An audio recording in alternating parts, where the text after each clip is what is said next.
እንደ ቴፕ ሪከርደር የሰዎችን ስሜት ቀርጾ ያስቀራልና ውሃ ፊት በፍጹም ክፉ ነገር እንዳትናገሩ። ቃላት ልክ እንደ አንጥረኛ ናቸው። ሊገነቡንና ሊያሳድጉን፣ በተቃራኒው ሊጥሉንና ሊያጠፉንም ይችላሉ።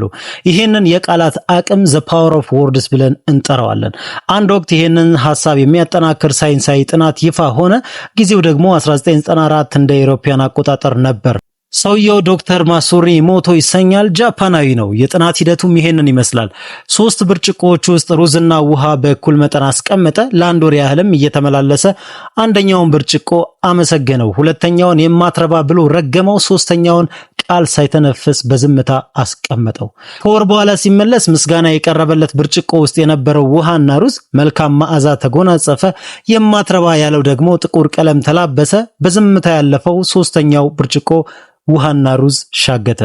ፕሮፌሰር ኢሞቶ የሰው ልጅ እሳቤ ወይንም ቲንኪንግ እና ንቃተ ህሊና ወይንም ኮንሺየስነስ በውሃ ሞለኪውላር ስትራክቸር ላይ ወይንም አደራደር ላይ ተጽዕኖ አላቸው የሚል መላምልት ነበራቸው። የጥናቱ ውጤት ይሄንኑ አመላከታቸው። ውሃ ሚሞሪ ያለው ያስታውሳል፣ ብሉፕሪንት ነው፣ መዝግበው ይይዛል።